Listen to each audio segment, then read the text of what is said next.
I don't know if I'm ever going to boondock again. I had the most horrific experience on this recent vacation my wife and I went to.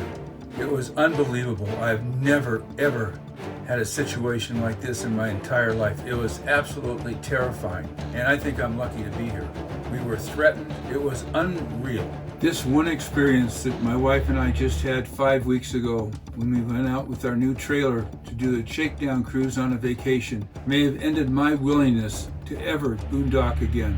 It was such a horrific and terrifying experience, and I am still shaken today, 5 weeks later. It's still with me. It has triggered my PTSD, and I don't know if I'll ever want to dry camp again, which is a shame because over the course of my life, I've dry camped and boondocked all over the place. And in the 20 years that I've been here with my wife, we saw some of the most incredible places and boondocked in the most remote places, along with in travel centers, truck stops, rest areas, off the highway, in the western desert, in the mountains. We've never had an experience like this. And what makes it even worse is that where we were camped when this happened is we've camped there before. Just last year we spent 5 days there. There's nobody there. You may see a car drive by on the dirt road that accesses this area, but there's never been a problem. But it's just getting crazy out there. And now I understand how people are having such problems when they go out dry camping, or even in some campgrounds that are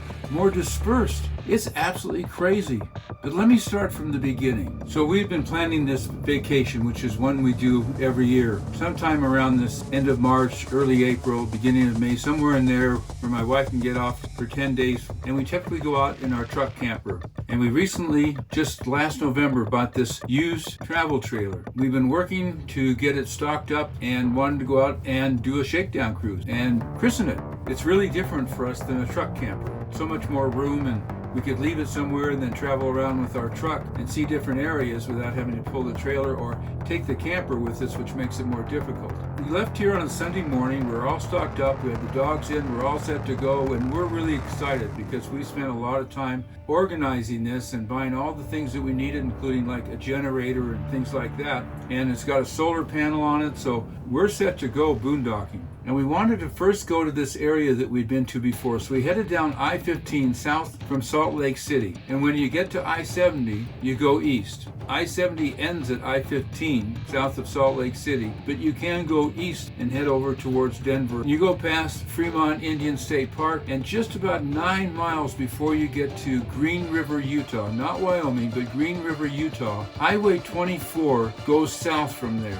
The turnoff takes you down to Hanksville. You can go to Lake Mead, Valley of the Gods. Highway 24 comes in. It's a dirt road that goes to the east side of the San Rafael Swell. Now, nobody goes in typically from this area because you're not in the center of the swell, which is the most magnificent and most incredible formations of rock and mountain. But we like to go there because there's plenty of boondocking. You never see anybody. Most people don't even know this road exists. Last year, I think we only saw 2 cars that came in on that road. None of them camped where we were. And so we had this place to ourselves for 5 days, and it was magnificent. It's such a beautiful place. I'll actually put a link to the video I did from last year. No matter which way you turn, it's incredible. The sunrises, the sunsets, it's so quiet. So we got there mid-afternoon. We set up, did some hiking, and let the dogs run and play. Now, when we can, we let our dogs run off leash, but only if we know that they're not going to be a bother to anybody else. They've never attacked anybody. They've never bitten anybody. They're not those kind of dogs. When they're home, they will bark, or if we're out, they'll bark when a car goes by or they see strangers. That's just their nature. Most dogs will,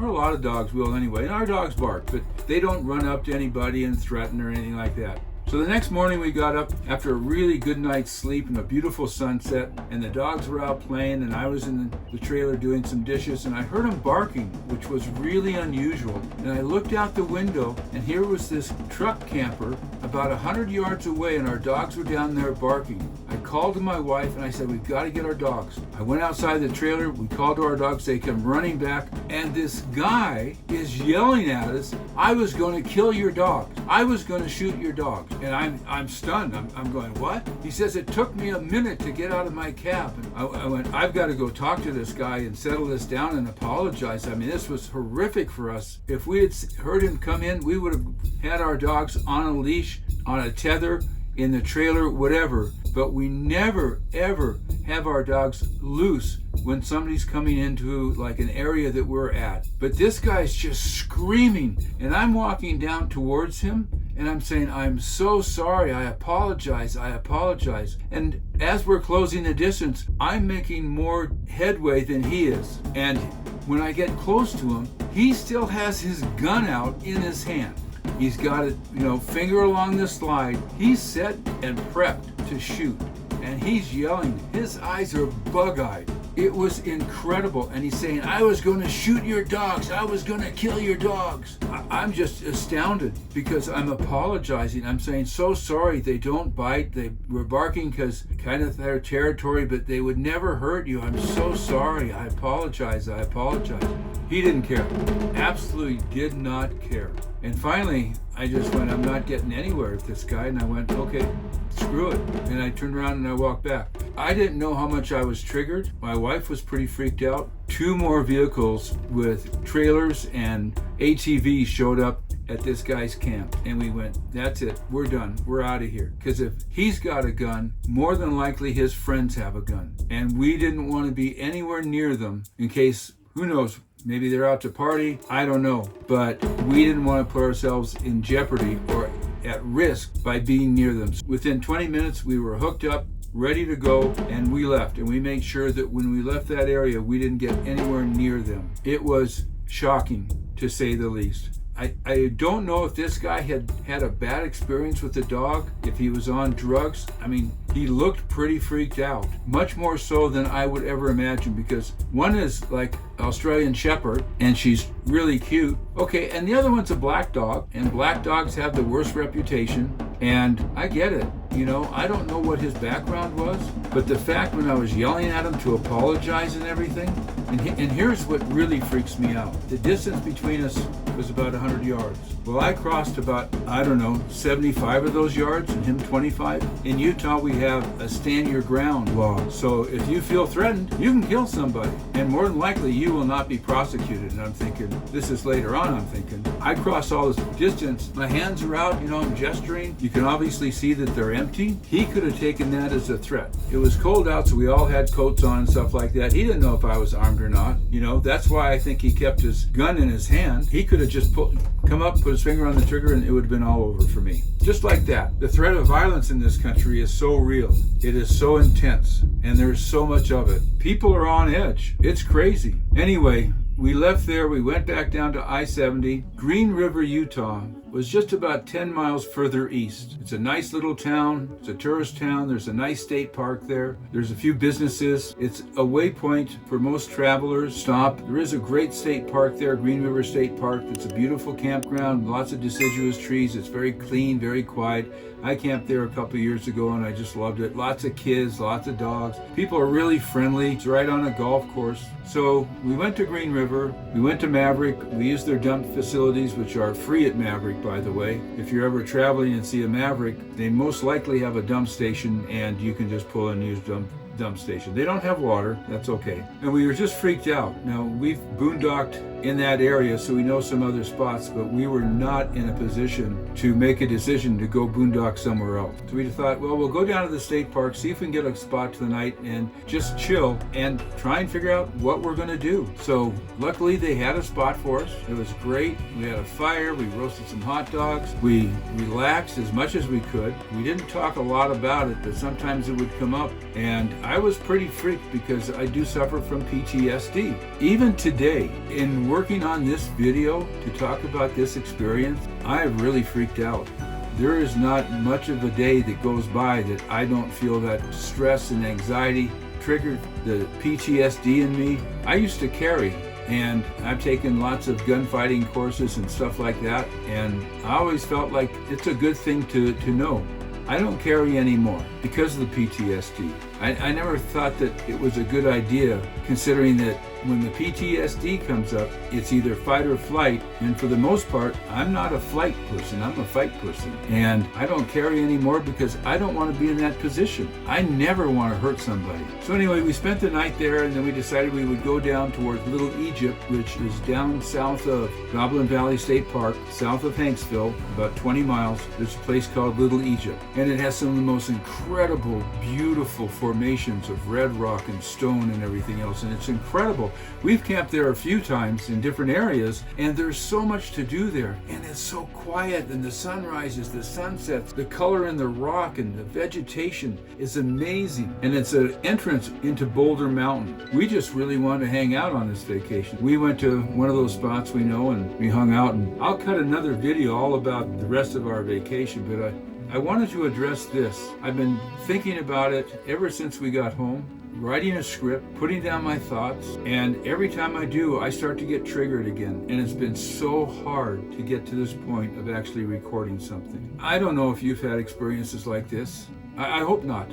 I really hope not. But if you have and you want to share those, or if you have questions about my PTSD, I'll be glad to answer them. I'm still triggered when I think about this. I see this guy's face. I see the gun in his hand. I see him at the ready.